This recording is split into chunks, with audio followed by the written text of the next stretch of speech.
6h, 8h30. Apolline Matin. Apolline de Malherbe.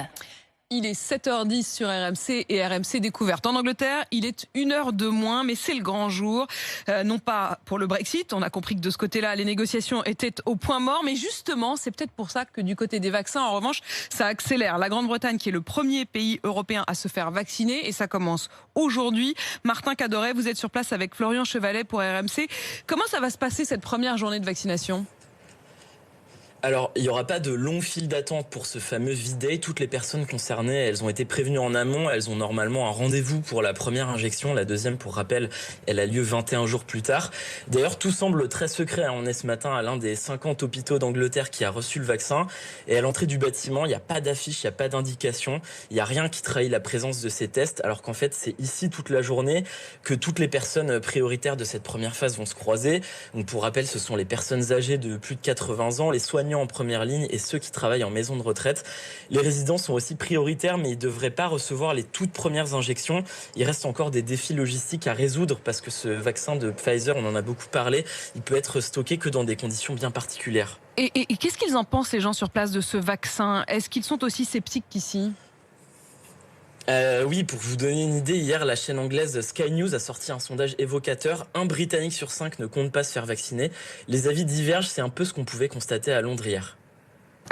Je n'ai pas confiance, ça va trop vite. J'ai appris qu'ils ne savaient pas à quel point c'était efficace, ça ne me rassure pas. Je n'en ai pas vraiment entendu parler, je pense que ce vaccin est trop nouveau, je ne lui fais pas confiance. Je crois notre gouvernement, donc j'ai confiance dans le vaccin. Je ne vois pas de raison de ne pas être confiant, les autres alternatives ne sont pas bonnes. Tout a été fait pour que le vaccin réussisse les différents tests. Je suis confiante et je veux que la vie revienne à la normale. Voilà, ce qu'on vient d'entendre, en fait, c'est le même avis que les premiers concernés, les personnes âgées, celles qu'on a rencontrées hier.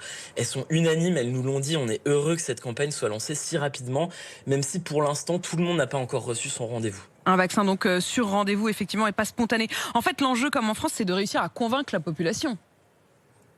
Voilà, le Premier ministre Boris Johnson veut se rattraper parce qu'il a déjà été très critiqué pour sa gestion de l'épidémie. Le plan du gouvernement, c'est donc de vacciner d'ici au printemps tous les plus de 50 ans, les soignants et les personnes à risque. Tous ces gens, ils correspondent à 99% des morts du Covid-19. Et pour sensibiliser les Britanniques, il est même prévu que la reine Elisabeth et le prince Philippe rendent public leur vaccination.